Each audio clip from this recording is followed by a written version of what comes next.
Ju na befasuat me një lajm që në fakt jo vetëm unë si gazetar, por të gjithë shqiptarët të Magnitëm në ditën e Bajramit që e ceka në fillim,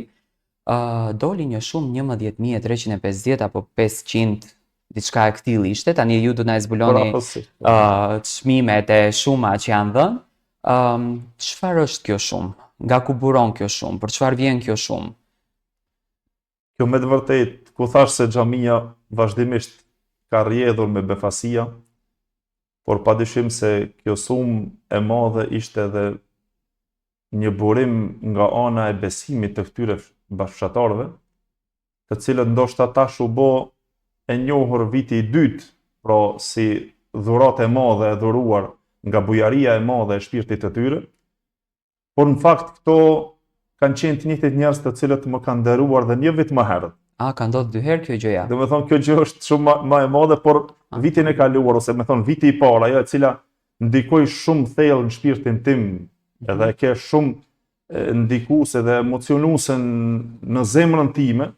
ke hera e parë kur ato më nderuan shuma e vitit e kaluar, ke do me thonë 10.000 euro. Dhe kjo për mua ke diçka absurde,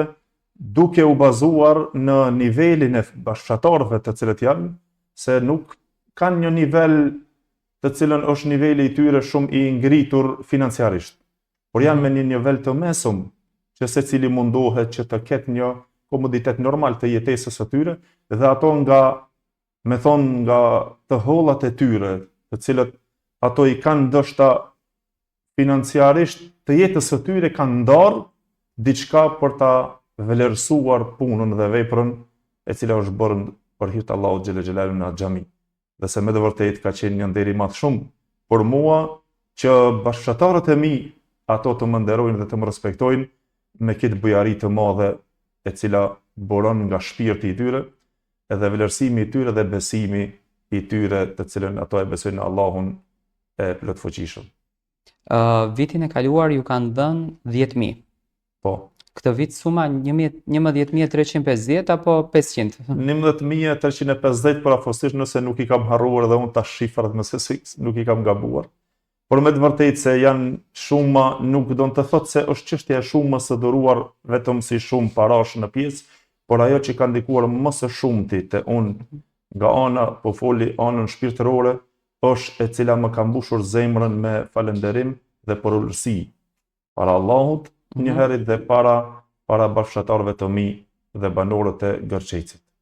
Njëherët padyshim duke e falënderuar Allahun, krijuesin e gjithësisë, që ai e bëri të mundshme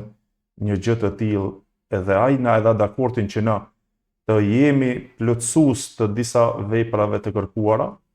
edhe se pa ta adhuruar Allahu xhelel xhelalu suksesi normal që nuk arrihet, dhe kjo më ka bindur që me të vërtet mas pari duhet falënderuar krijuesin e gjithësisë me një falënderim shpirtëror të thellë shumë me porulësi, dhe pastaj duke i falënderuar edhe bashkëfshatarët e mi. Dhe se padyshim ai i cili nuk e falenderon njëherët krijuesin e tij, pastaj dhe njerëzit, kjo duke u argumentuar me një hadith të pejgamberit sallallahu alaihi wasallam që e transmeton Imam Tirmidhiu nga Abu Huraira radhiyallahu anhu, i cili tha se kushdo i cili nuk i falenderon njerëzit, nuk e ka falenderuar Allahun. Edhe unë jam shumë falenderues për këtë dhuratë dhe për këtë vlerësim të madh të këtyre burrave të cilët më kanë vlerësuar, e veçanërisht me një fshat me të cilën ndoshta dhe nuk është edhe shumë i njohur, por ja Allahu e ngren një fshat apo disa banor të fshatit, nëse ato mundohen që të nderojnë, spaku ato e kanë nderuar jo mu si personalitetin tim, se aq shumë kemi mëkate ndoshta që nuk meritojmë as një vlerë, por Allahu e ngren njeriu sipas shërbimit të cilët mundohet që të shërben fenë e tij.